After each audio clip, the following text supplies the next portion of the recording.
within the period of your application. You'll be expecting response from them, but unfortunately or fortunately, you'll now receive this email that your application is not straightforward. So guys, I understand how it is. So on today's video, I'm going to tell you guys the reason why you got that email from Home Office that your application is not straightforward, and as well what you're expected to do once you receive that email. In addition to that, I will also tell you guys the processing time for student visa. So those are the things that I want to discuss on today's video.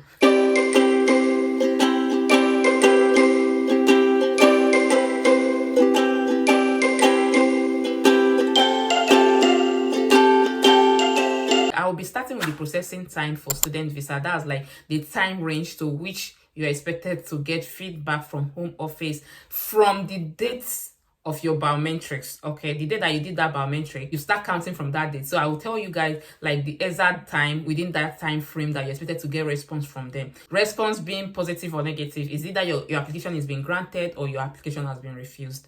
Okay guys, so if you check the website, that's the UK government website, you discover that what they put in there is within 3 weeks. Yeah, so you're expected to get feedback from Home Office regarding that your application within 3 weeks. 3 weeks is like 15 working days. Yeah, so that's when you're expected to get response from them. But guys, I tell you this, most times it's not like that. I'm talking from experience and what I've seen, you know, what people have come to me to tell me that, oh, this is it, this is it. That is how I am judging this. Okay, yes, they tell you that you get response from 3 weeks, but sometimes it's not like that. I've seen people that got response even within 2 working days. Yeah, like some person, I even got one that did biometric today. The guy did biometrics today and he just got response the next day. So it's not like he paid for priority visa. He did not pay for any priority visa, but standard visa application, and he just got response the next day. So it's very some. The case study of me, for myself, when I did my student application, I got response, or I got my visa after 2 months. Yeah,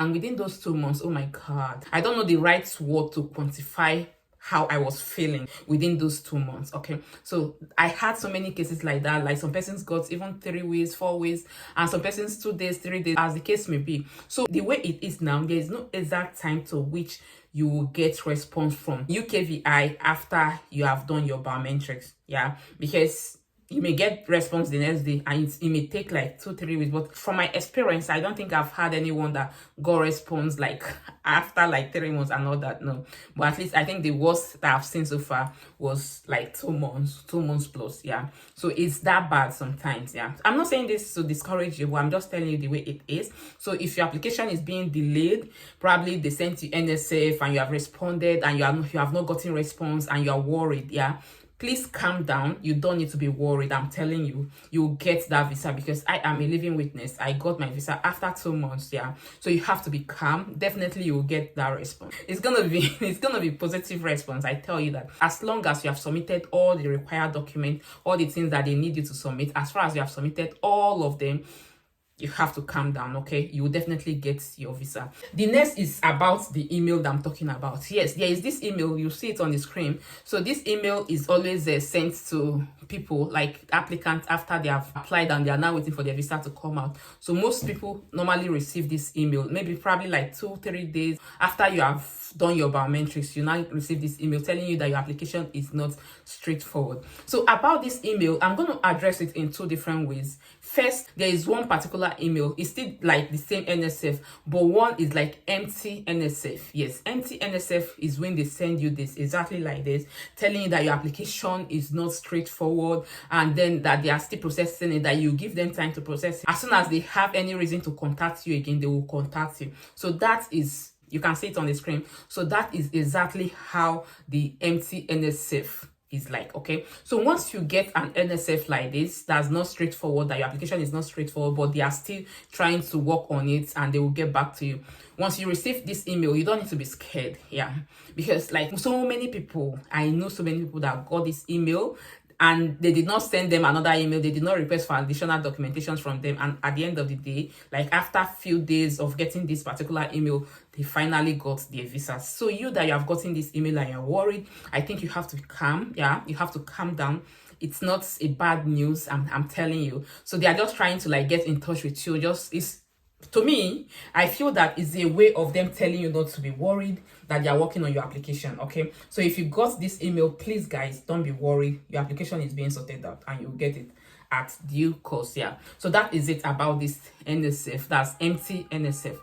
Then secondly, guys, there's another one that is called like the main NSF.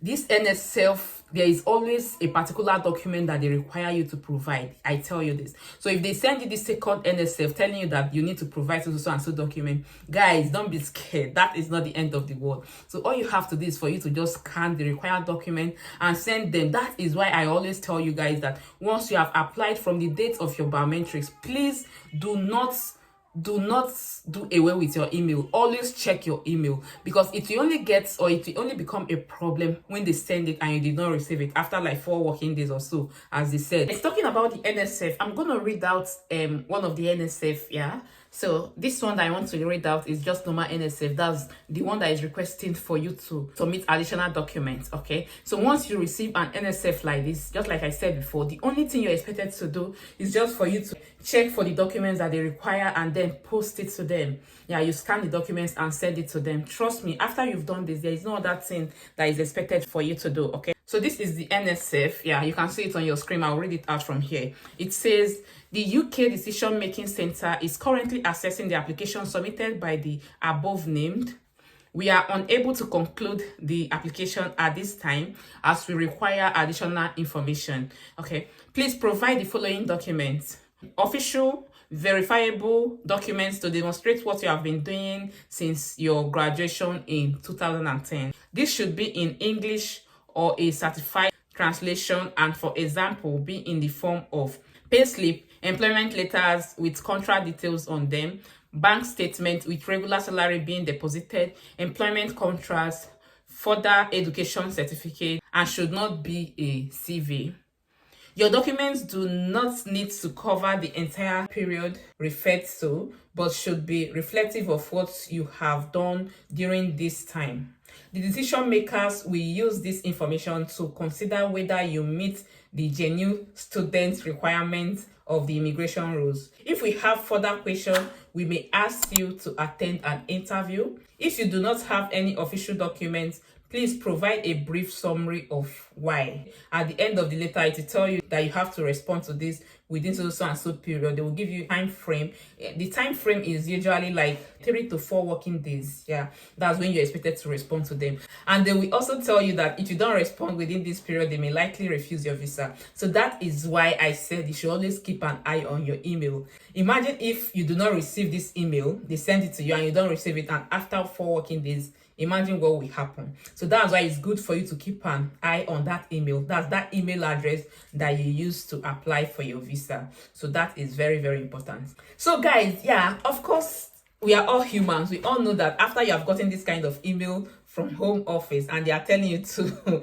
to provide this document and they are telling you all this, of course you'll be worried. Okay, even after providing the documents, it's natural, you'll just be kind of worried. I'm telling you the truth. That is one of the reasons why I'm doing this video today. So all you have to do, be calm. Be calm. I tell you this, I've had so many people that got this email and later send the documents to them and they got their visas. And one thing that I've got some persons complaining about is that after sending the documents, even after sending the documents, they will wait for like 2-3 weeks and they've not gotten their visas. Yes, it happens. Just wait. And I know once it's like that, I know how you will feel. Yeah, judging from how I felt when my visa was delayed. Yeah, so all you have to do is just for you to relax. You will get it. I tell you, you definitely get your visa at due course. And most people that have approached me or that have seen with these similar issues, they always come out getting their visas. I've never seen, or I did not see though, like anyone that was refused. Yeah, after you have given them the documents they required and everything is genuine, they will always grant you your visas. So guys, so that is it for today. Please, if this particular video actually added value to you, please do not forget to subscribe to my channel. Yeah, and if you are new here, my name is Blessing Emozozo, just like I said before. And please do not forget to share this video. Some persons will need this video and only this video will help them to calm. So please do share this video and stay connected. Thank you so much for watching. I remain Blessing Emozozo.